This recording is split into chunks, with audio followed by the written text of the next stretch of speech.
Hello strangers and story lovers, and welcome to my lair. Today I decided to embrace my delusions of grandeur and dress like a goddess, because that's right, we're talking about the Gilded Wolves saga by Shokshi Roshani. And today we're addressing the last volume of the Gilded Wolves saga, The Bronzed Beasts. And the verdict is, I hated it. But this book has wasted enough of my time, so let's just not waste anymore and jump right into it. I will start with a spoiler-free section where I will detail my general thoughts on the book and the saga, and then we'll get into the spoiler section where I will detail everything that I hated. Let's start with a recap of book 1 and 2. Obviously spoilers for book 1 and 2, but not for book 3. The story takes place around 1889, and our main character is Severin, a sad boy who's been cheated out of his inheritance of House Vance, which is one of the big house belonging to the Order of Babel. And now our poor boy Severin is the mere owner of a luxurious hotel in Paris. Pleb. As an act of revenge for his stolen heritage, he decides to steal back an item from the Order of Babel, and in his quest he was helped by Enrique, a historian, Zofia, an engineer, and Laila, a super special, super perfect in every way, dancer slash baker, absolutely amazing, loved by everyone. Oh, did I mention she's hot? Oh, and there's also a guy called Tristan. In book 1, Severin gets tricked by a guy called Hypnos into helping him retrieving an object called the Babel fragment. Along the journey, they end up facing the Fallen House, which is a house that has been taken out of the Order of Babel because they aspired to be gods. And they also end up fighting the Patriarch at the head of said house, who is a man called the Doctor.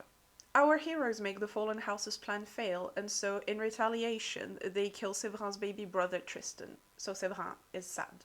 In book 2, everyone mopes aimlessly.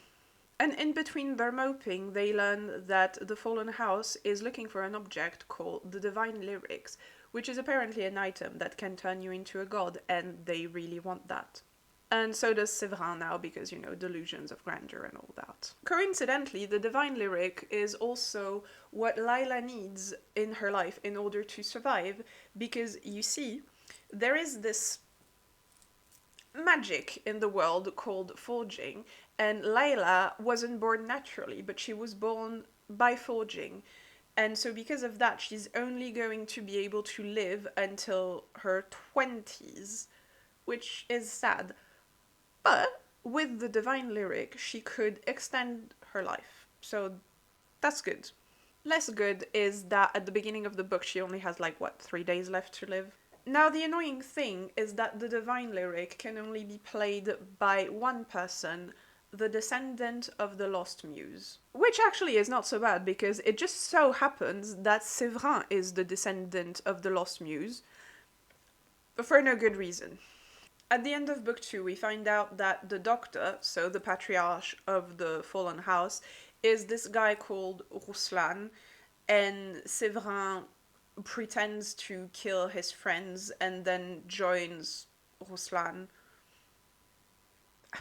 to protect his friends, I assume. Don't ask.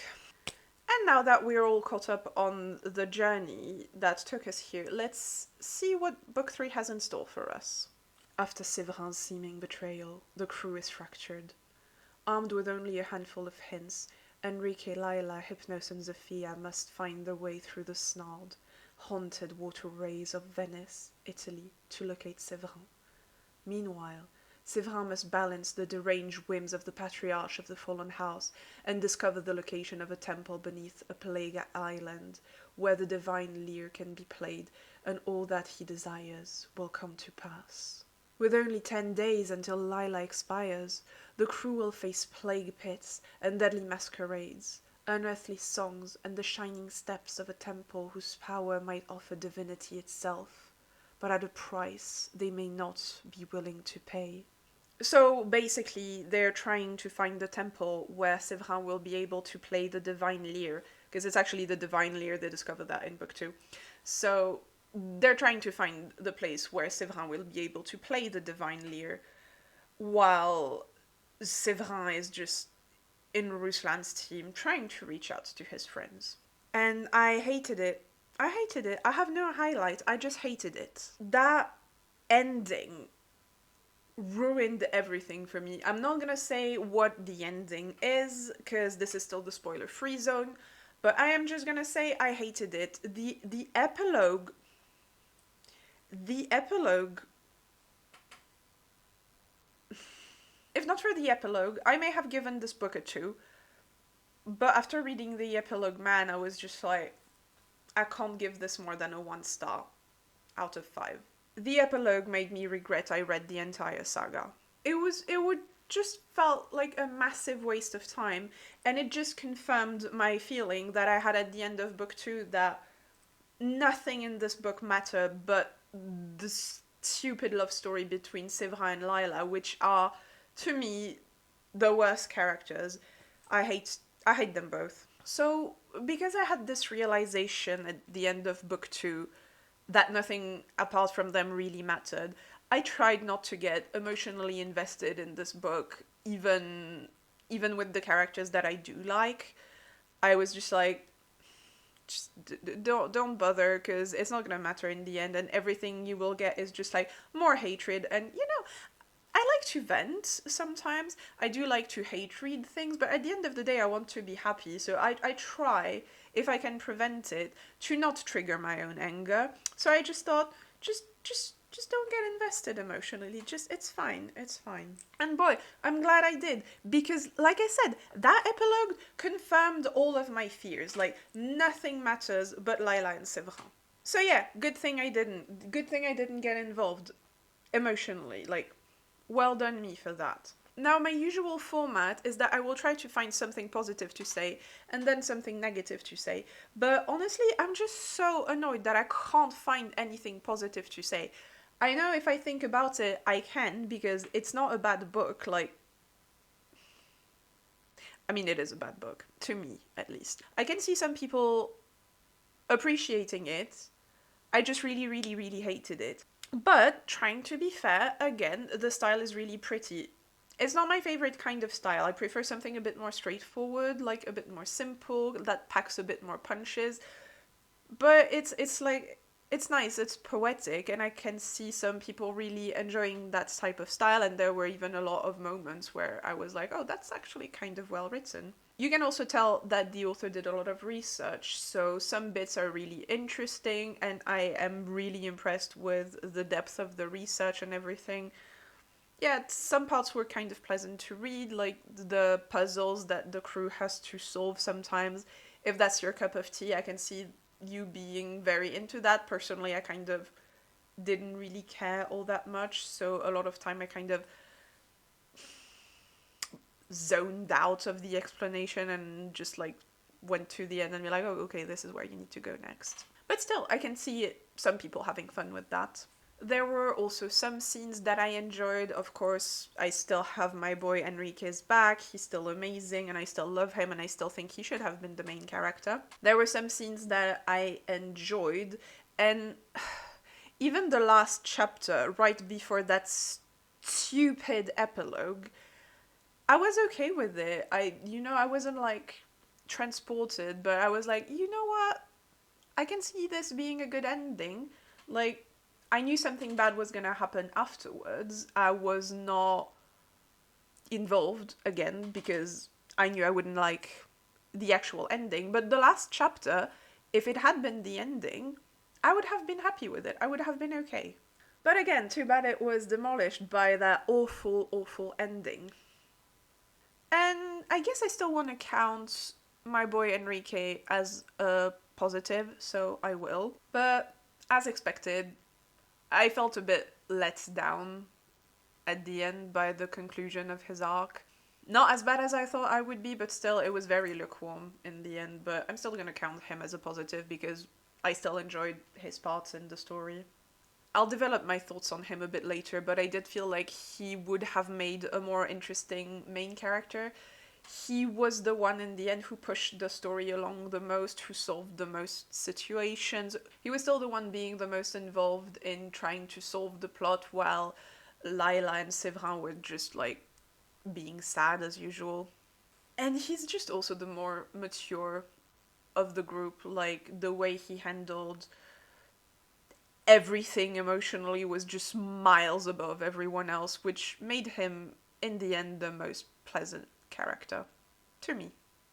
But yeah, honestly, the most I can say for the positive, as far as I'm concerned, is if you like pretty style, puzzle solving, and characters needlessly pining after each other, this is definitely the book for you. But let's talk about the negatives now, because that's honestly all the positive I can think about. First negative, obviously, Severin and Laila. Yeah, the usual, but honestly, what can I say? They're just so painful to read about, and my hatred for them has done nothing but increase from book 1 to book 3, even though I will admit they were probably way more insufferable in book 2, but it was just so draining to have this realization, just building and building and getting confirmed that nothing else but their love story matters. And they are the main reason why that epilogue just killed me. So I can't not mention them as a negative. They are just so annoying. I guess Severin was a little bit less annoying because he doesn't have as much delusion of grandeur, and Laila felt bizarrely absent almost. She just feels more like a reason for the characters to be involved in the story because they want to save her. Yeah, she wasn't doing anything of substance at the end of the day. And neither was Severin, really. He just, like, was there to play the divine Lear. That's it. And yet somehow they're still at the center of everything, and nothing but them should be taken seriously. And it's like, why? You are just like dancing around the plot like you have nothing to do with it. Why are you so important? My second negative point is the romance. Like, it just feels so forced. Just like nothing happens on its own. It just, the romance is so forced. It never feels natural. The story just smashes two characters together through dumb tropes, and it just feels so manipulative. It just feels like trope after trope after trope after trope after trope after trope, trying to force two characters together. And honestly, I loved that when I was 12, but now it just feels so childish. Listen, I don't mind tropes, and like, if done well, false proximity and things like that can be fun, but at some point I also need the characters to, step up. And here it just felt so desperate sometimes. Just almost felt like it just almost felt like God's forcing them together, like, no, you will be a knight, damn it. Also, the resolution of the love triangle of sadness, I'm not against it on principle, but it's kinda unclear what really happens, and I'm just like, this is where you shy away? Commit! And of course, in the list of my negative points with this book, I cannot not mention that damn epilogue. Again, no spoiler, but trying to remain as vague as possible, this epilogue was everything I expected. And as you may have guessed, not in a good way. Like I said, I was reading the last chapter and I was okay with it. I knew something was gonna come after that I wasn't gonna like, but I was just reading and thinking, okay, this is not bad. Like, this is not what I was thinking personally for this character, but it's not insulting or anything, so not a fan, but I'm not offended by it. But it was at the back of my head, like one loose end that hadn't been tied yet. And I knew it was coming, so while I was thinking Yeah, that's not bad. I was also thinking, yeah, but I'm not gonna like it when that thing happens. And lo and behold, the thing happened, and it was so much worse than I thought it would be. Because in the end, that's one thing I was right about. Nothing matters but Laila and Severin. Friends, eh. Found family, two characters needlessly pining after each other and drooling over each other for 3 books, and in the end, they have had so little time together because of stupid tropes. You don't even know if they would be a good match for each other. Yeah, that's where it's at. Thank you. But yeah, honestly, the ending, insulting. And, you know, I shouldn't be angry, because I liked none of these books. And yet here I am. Honestly, to me, this is terrible. I can't really explain why I feel so offended about this ending, why it makes my blood boil so much, because, spoilers. But it's just. Mm. But yeah, I'll explain everything in the spoiler section of the video, so if you don't mind spoilers or you've read the book, just stick around and find out. And if you do mind spoilers and you plan on reading the book, good luck. Just go read it and then come back and watch and see if you agree with me. Maybe you'll like it. Me, not so much. At the end of the day, I do hope my rant isn't going to stop you from reading the book. If you think that could be your cup of tea, like, after all, it's just my opinion, my sensitivities, but there are some people out there who really like this book, so if anything I've been talking about sounds like your cup of tea, like, don't let my ranting stop you. You might have a better time than I did. So, if at any point you just thought, like, wow, Laila sounds really cool, or oh, Severin sounds very intriguing and hot, or wow, I do like characters pining after each other because I really hate it when a book has two characters be grown ups and get together before the right end of the story because I love pain and misery, then by all means, go for it. We can agree to disagree, and at the end of the day, the Gilded Wolves has 3.7 stars, I think, on Goodreads, so some people did really like it, and maybe you're one of them. I can't understand why, but I can accept it.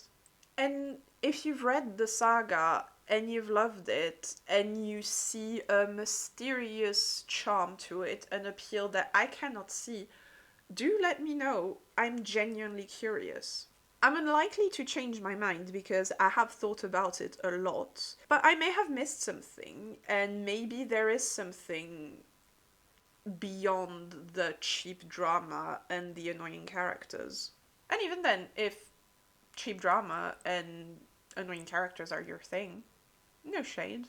But yeah, let's start spoiling, I guess. If you plan on reading this book, now is your time to leave the review, but if you would, just please leave a like, hit the subscribe button, and potentially leave a comment as well. It's always nice, and it helps. And with that, I consider all the non-spoiler people gone, and I will start spoiling everything. So, the story starts more or less where we left our heroes at the end of book 2, meaning that Severin has effed off with the bad guys, leaving the good guys baffled by his awful plan. We learn at some point at the beginning that when he left, Severin actually left a note for Laila by her side to tell her he was going to Venice and to meet him there because he hasn't actually betrayed her and everything. But when he leaves, Laila is convinced that he betrayed them, so in her anger, she destroys the note, and now they can't find him, much to Hypnos' horror. So they need to find another way to discover where Ruslan and Severin are going, which honestly shouldn't be too bad because the good guys also just so happen to have the only useful character in the whole saga, so Enrique shouldn't have too hard a time figuring out where they need to go. So Enrique teams up with Zofia to try and crack the plot and discover where the divine lyre needs to be played while Laila is dying. They realize that if the divine lyre is played, it will summon the unmaking, which in this case refers to all forged objects, which includes Laila because she is forged, which means that if they don't play the divine lyre, she will die, and if they do play the divine lyre, she will die. So basically, Laila is screwed regardless. Oh no, the horror. The good guy ends up realizing that the place where they need to play the divine lyre is probably located somewhere in Venice, so they go there. And honestly, I may be wrong, but from my perspective, I felt like the book had a lot of fluff in it that wasn't really that interesting to the plot, so I will try to keep it as short as possible and really try to keep it to anything that's necessary. So I will skip all the moping, which kind of constitutes 70% of Severin's storyline. So, because Laila destroyed the note that he left for them, they are not able to find the location where he wanted to meet them. So he goes there, I think it's like the Bridge of Sighs or something, and they're not here, and so he realized that, maybe he was a bit of a prick. Severin felt ill. He gripped the edge of the gondola, nausea rolling through him. He had done this to himself. Only took him way too long to realize, but whatever. Also, it's kind of said multiple times that, oh, someday they would understand why he had to do this, blah, blah, blah, blah, blah. But is he talking about the God thing when he says that? Or is he talking about the being a prick part? Because I still don't understand where in his plan he needed to be an ass to become a god. Anyway, so now Severin is sad because he's realizing that he's been awful to his friends and they're mad at him now and they'll never forgive him. So I guess he'll have to work extra hard to earn their forgiveness. By sheer coincidence, one day, don't ask me how it happened, I can't remember for the life of me, but he meets Laila in the streets of Venice. So she slaps him and he tells her to meet him somewhere at this very secret fancy ball for plot reason, but really it's just to have a masquerade. And then there is this one moment, can't remember what it was about, but Hypnos, Enrique, and Zofia are on a boat, and for a reason or another, they need to get to a place, and the only way to get to this place is by two people kissing each other. Yeah, when I tell you that all the romance happened through contrivances, I am not exaggerating. So, of course, Enrique and Zofia end up kissing each other, and they realize that, oh wow, they really do like kissing each other. Why does everything have to be so forced? Why does everything have to be a stupid trope? Can we not just have two people being adults and realizing that they just like each other? I feel like I'm watching a little kid playing with dolls. And of course, there is a misunderstanding where Zofia realizes in this moment that she's lost the letter that she had from her sister and she starts being upset. And of course, Enrique assumes it's because of the passionate kiss he just gave her. Because we cannot have characters being happy before the ending. But anyway, they go to the masquerade and they find Severin there, and Hypnos is really happy about it, even though he was the second person who Severin was the most dickish to. And no, the first one is not Laila, no matter how much she wishes she was. She becomes quite unbearable from this point on, yes, more than usual, because she just acts like a crazy bitch towards Severin. And yeah, I don't get why she acts like she's the one he's wronged the most when she just is not. She's just not the one he's been the worst to, so I don't understand why she gets to not forgive him, but Enrique just kinda does almost immediately. Because, yes, while Enrique starts being a little bit cold towards Severin, it doesn't really stay that long. You know, in my previous review of book 2, I had kind of assumed that all Severin would need to get Enrique's forgiveness would be a half-assed act of self-sacrifice. And I was incorrect. He doesn't even need that. Enrique just ends up realizing that he too can be a bit inconsiderate sometimes, and really, nobody's perfect, so who is he to hold a grudge against Severin for ruining his dreams? Once, an old white curator had come to visit the galleries of l'Eden and see the works Enrique had acquired for the hotel. In the past, the man had been a rather harsh critic of museums, but when Enrique and Severin met him, he was a shriveled thing, his clothes hanging off him, his glasses askew. He got historical dates wrong, mispronounced the names of kings. Enrique had savoured correcting him as pompously as possible, until the old man was reduced to stammers and tears. Later, Laila had admonished him. The curator had a neurological condition that had impaired his memory. He had come to l'Eden not to write an article of critique, but to try and familiarize himself with the activities he'd once loved in the company of another renowned historian. This is not the same! Yes, it's quite nasty, let's all agree. Although, you know, if Severin Laila knew who the guy was and they just wanted Enrique to chat patiently with him, wild idea. I know, but maybe let him know the guy has a disease that affects his memory. Maybe tell Enrique to go easy on him. Either way, that's not the point here. The point is, this is the story that makes Enrique realize that nobody's perfect. He messes up too sometimes, so really he shouldn't be holding it against Severin for ruining his dreams. He had no doubt that Severin had fought through darkness. Who was Enrique to deny anyone the chance for light?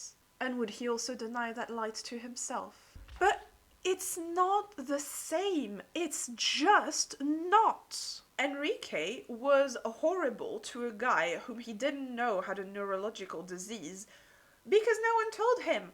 Oops. But Severin knew exactly what he was doing when he decided to sabotage his friend's dream. It is not the same. One knew what he was doing, the other one didn't. I'm sorry. To me, it's very different. Oh, but I guess it gives Laila a good reason why she gets away with not forgiving Severin. She's perfect. She's never done anything wrong in her life. And I don't mind the characters being forgiven. I quite love it, actually. And again, good on you, Enrique. Very mature. But the problem is, at the end, I really don't feel like this is what it is. To me, it just feels like, you know, in the grand scheme of things, it's not too bad being a horrible person to Enrique and Hypnos. But being a bit mean to Laila, now that's a serious crime. Can't forgive that one that easily, can we? I mean, he did tell her once that she was unreal after she tried licking his throat while he was grieving his baby brother. But anyway, Enrique deserves a better story, blah blah blah, we know the drill, moving on. But I guess there is a little bit of a win for Enrique at some point, because there is this one scene where he's very upset before he's forgiven Severin, and he just, like, storms out of the room, sulking a little bit, and Hypnos and Laila just kind of run after him instead of staying with Severin, which is a nice touch. And there's another scene where the group just kind of turns to him at some point where they don't know what to do instead of turning towards Severin. And it's just also kind of nice and shows a change of the dynamic and growth in the character. But in the end, it doesn't really feel like anyone learns that much about it or that it has any real impact on the story or the dynamic. It's just like one scene, but I did appreciate it. And then there's one scene where Severin is rightfully sheepish because he knows he messed up and he's been a prick to Enrique. But Enrique just kind of goes out of his way to talk to him and comfort him. And then there's another scene where Enrique and Hypnos both comfort Severin after he's had like an argument with Laila. So yeah, after all he's done, his friends are still the ones having to make the effort. While he was still trying to work out what to say and how to say it, Enrique fell into step beside him. He looked tense, hesitant. "It's beautiful here, isn't it?" he asked suddenly. "Reminds me of something you'd commission in L'Eden." "She likes flowers," said Enrique quietly. "You could start with that." So yeah, all pretty much swept under the rug because the only real crime that Severin ever committed was against Laila and no one else. Can't even say I'm surprised. Anyway, Severin rejoins the group at some point and Eva even helps them kill Ruslan. Because yes, Eva is a good guy now. Yes, despite the assault thing, why do you ask? And yes, Ruslan is 100% dead. No, he's not gonna come back before the climax. Again, why do you ask? So now the group is reunited. They, and by they I mean Enrique, they investigate where they have to go to play the Divine Lyre. They go there, hijinks ensue. There's a scene where the characters start having hallucinations, except Laila because she's forged, and Enrique because he's the only character worth anything, and he noticed that there's a warning saying that there would be sound-based hallucinations. He tells everyone, but nobody fucking listens, and so he's the only one plugging his ears. And so at some point he has to try to stop Zofia from leaving with a hallucination of her sister, and the only way for him to do that is to confess his love for her for some reason. You see what I mean? Like, no romance plot in this book can move forward without having, like, 4 tropes and 5 contrivances attached to it. It's infuriating. Anyway, after that, we learn that Ruslan is alive. Don't. There's a confrontation with Ruslan. Things happen. At some point, Severin does play the Divine Lyre, and it triggers some light and some mechanism. I think everyone needs to cover their eyes, but Ruslan doesn't, and so he dies. Like Indiana Jones and the Raiders of the Lost Ark style, I think. So some stuff start attacking them. The temple where they are starts collapsing. It's very apocalyptic, and at some point in the chaos, Severin realized that this was never what his friends wanted, but hey, here they are. Laila is dying because playing the lyre is going to cause the end of all forged things, and she is forged. So it's all very dramatic, and then... "It was the only way, Severin," she says. "Once the lyre was played, the world changed.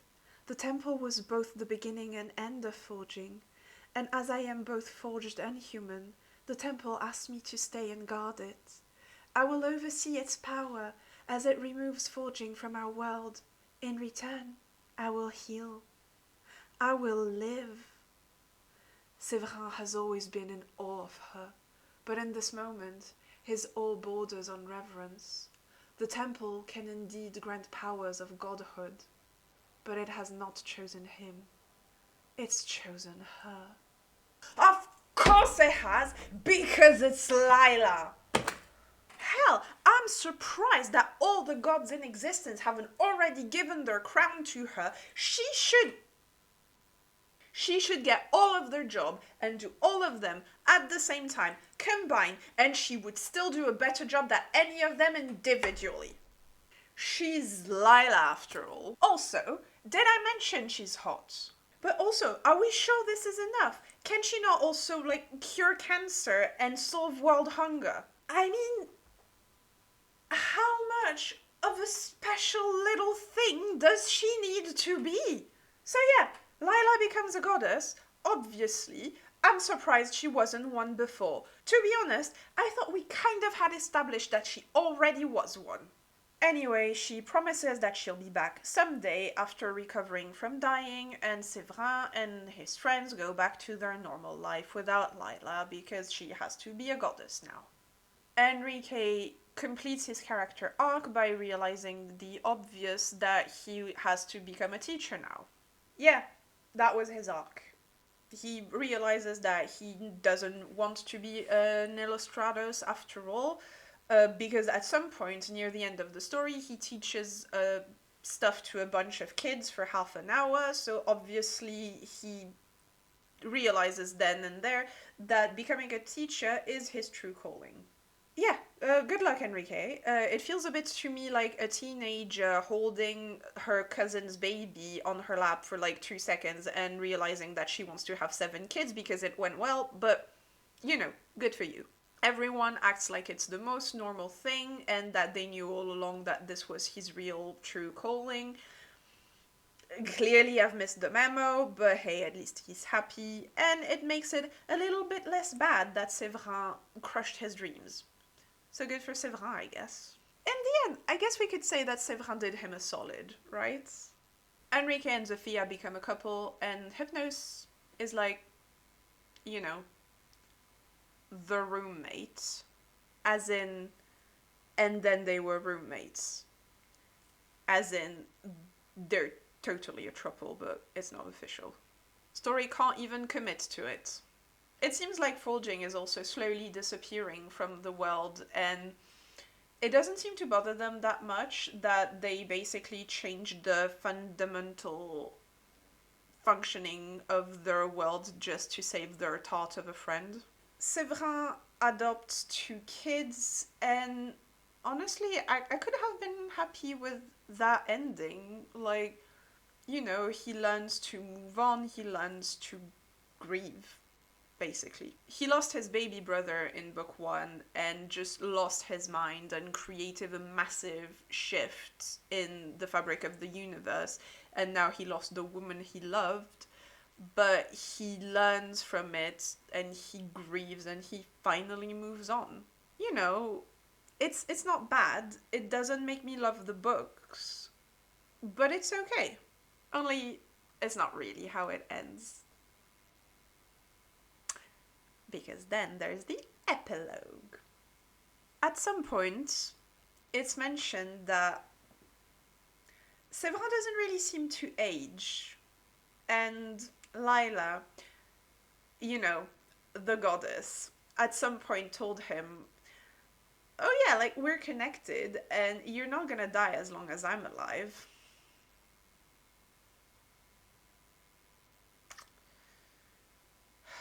So, the epilogue is Severin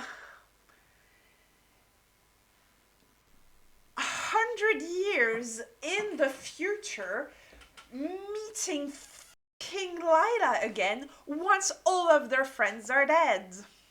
Are you joking? Are you kidding me? All the characters I semi-cared about are dead, so we could get this fucking dumbass joke of an ending. This is the absolute worst. What the hell? Severin has to watch his friends, his family, his adopted sons die so he can be with King Laila again, and that's the happy ending. So Severin learned nothing. Over 3 books, he still cannot get over his feelings of grief.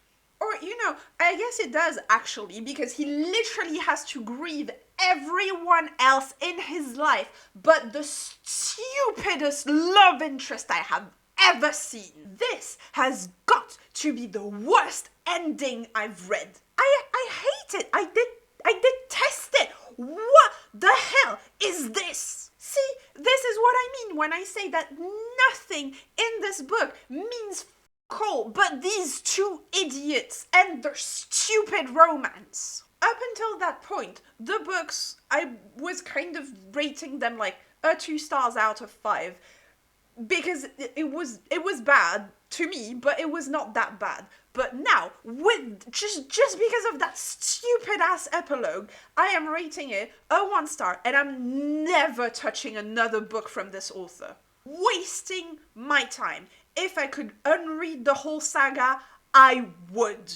So yeah, that's it for the story. Now, let's talk about the characters, and I'll try to keep it brief because I feel like I've wasted enough time with this stupidity. So yeah, characters. Let's start with Severin. I hated him. But I guess I hated him slightly less than in book 2. He almost felt like a different character compared to book 2. I don't know what it is that made him feel a bit different. Like, is it that he realized that his friends hated him, so he's still broody and miserable, but at least his delusions of grandeur are toned down a little bit?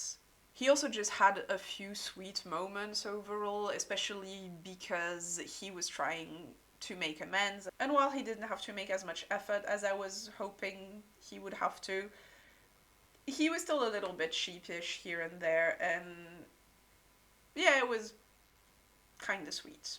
Even in the rainy, frigid gloom, Enrique beamed expectantly at everyone. Severin sat up a little straighter. Enrique had doubted his support. He would do better this time. Fascinating, he said loudly, clapping his hands. Everyone stared at him. Too late, he suspected his actions lacked a certain subtlety. He looked at Enrique. For the first time, the historian looked as if he was holding back not a scold, but a laugh. Which I thought was a really sweet scene, honestly. I wouldn't have minded more of awkward Severin trying to make up for his mistakes. The only thing that kind of annoys me is that in this scene that I've just read, Enrique had already forgiven him, so it just feels like the effort are kind of easy, almost. Like, as long as Enrique hasn't forgiven him, he's just like shy and a little bit sheepish, which is semi-cute, but in the end, he's not the one making the effort to mend the relationship, because Enrique just kind of forgives him on his own, and then he is actually the one making the effort to go towards Severin, like he's the one reaching out to him. So Severin makes the effort once Enrique already forgave him. So it just feels kind of easy, but still the scene was cute. But yeah, in this scene all the heavy lifting is already done, so Severin doesn't have to put so much effort into it. And I feel like it's a bit of a shame. He should have been the one making all the efforts to mend the relationship. In the end, it just never really feels like he has to put so much effort into getting the team's forgiveness. Like, Hypnos was never mad, Zofia forgave him almost instantly, and Enrique forgave him very quickly because nobody's perfect. He only really had to work to get Laila's forgiveness because she's a raging bitch.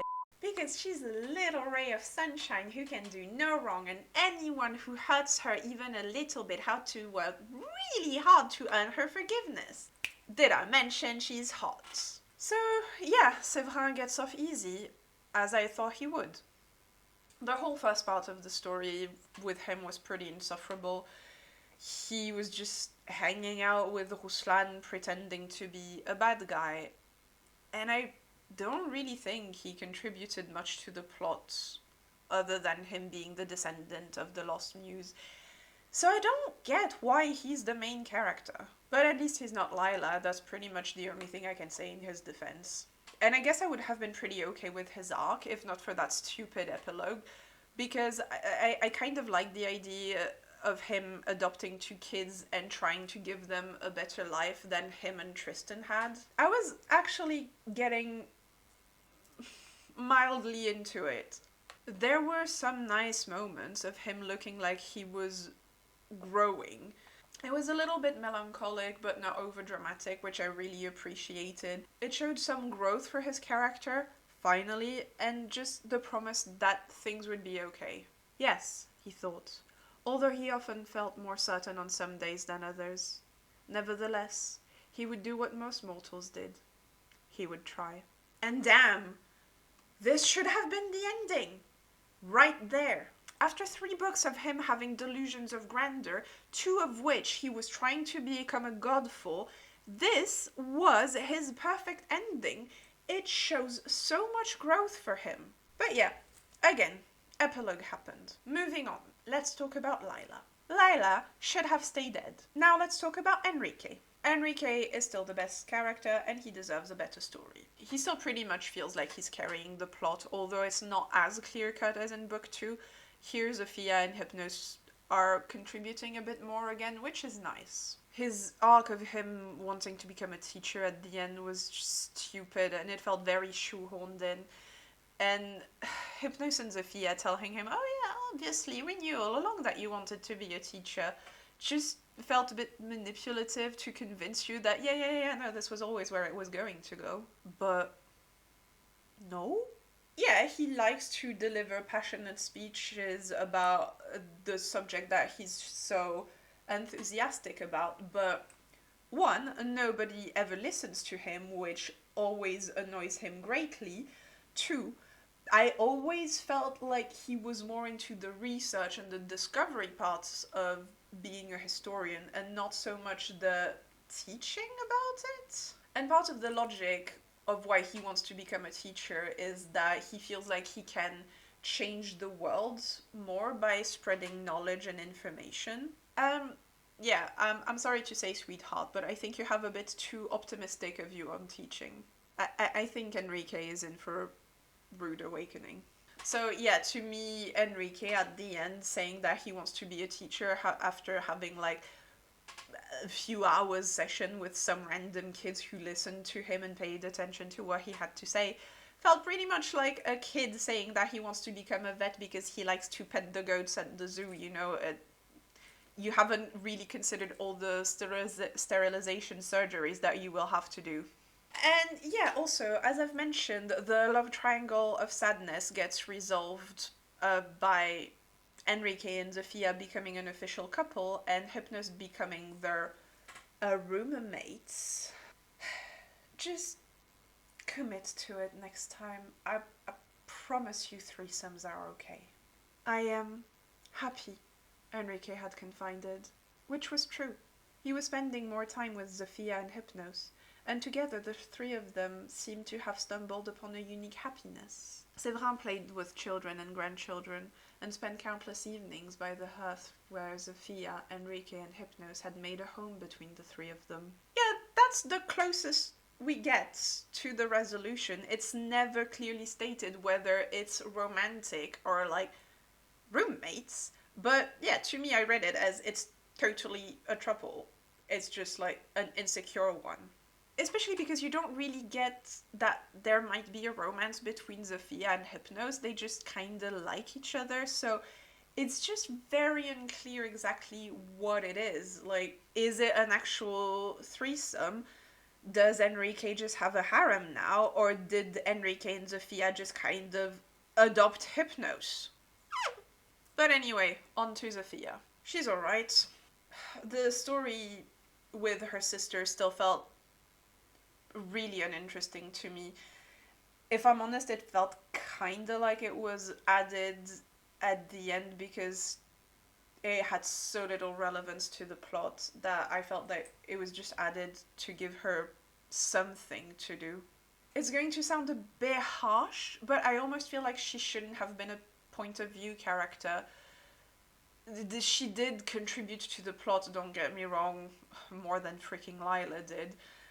But I don't know, it just felt like she was not really connected to anything. Like, outside of the threesome / harem / roommate situation, she just felt like she was kinda there. Which is a shame, because I do like her as a character. The more I think about it, the more I start thinking that the story should have just been about Enrique, Zofia, and Hypnos and their love story and them solving the plot together, and just completely remove Severin and Laila. Because then that would have given more time to Zofia and Hypnos to develop if you take away all of the stupidity with their Severin and Laila love story, and you put more time into fleshing out Hypnos and Zofia, then they would be more relevant.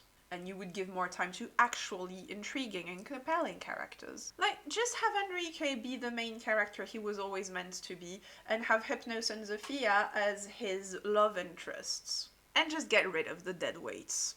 Who needs the descendant of the Lost Muse anyway? That was always a silly part of the plot. And no, I'm not even joking. Severin and Laila are freaking MacGuffins with a love story. I'm sure you could easily rewrite the story without them. Anyway, let's talk about the roommate.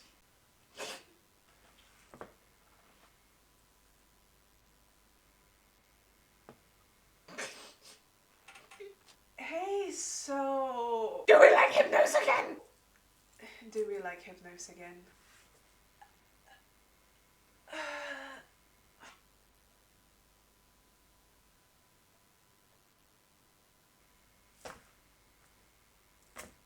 He's alright. Woohoo! Hey, no! Hey, nose! Hey, nose! Hey, nose! Hey, nose! Hey, nose! Hey, nose! Hey, nose! He's still nowhere near as fun and fabulous as he was in book 1, and I don't understand why he was so compelling in book 1 and book 2 and 3 just make him feel like a dumb party boy who complains a lot. In book 1, he was a very clever guy, and yes, he did get bored easily, and he liked luxurious and shiny things. But book 2 and 3, Hypnos just feels like a dumbed down version of this clever character, and he also feels bizarrely less flamboyant. He's just kind of there making jokes, feeling a bit like an idiot, and just like groaning and moaning every time Enrique starts talking about history. He does have a few cute scenes with Enrique again, because after the breakup from book 2, he tries to come back and mend their friendship at least and try to save what he can save. And there's a scene where they just kind of clear a misunderstanding where Hypnos tells him, well, you know, when I told you, like, I could learn to love you, and I meant it, like, I just need time to fall in love with someone. And Enrique just kind of goes like, oh my god, what? And he actually understood it as, oh, you're really hard to love, you know, but I guess I could get there. And Enrique, how did you misunderstand? Yeah, I seriously hadn't thought back then that Enrique had taken it so literally, this one line, but apparently he had. But either way, in the end they just kind of talk through the situation like adults, and they just kind of decide to be friends and stop, like, dancing around each other like idiots. And again, that made me think, where is this maturity in Severin and Laila's story? Why are they acting like such bumbling idiots when the story is clearly capable of having mature characters clearing misunderstandings? And again, why are these characters not the main point of focus? Why do we have to get those dead weights at the center of everything?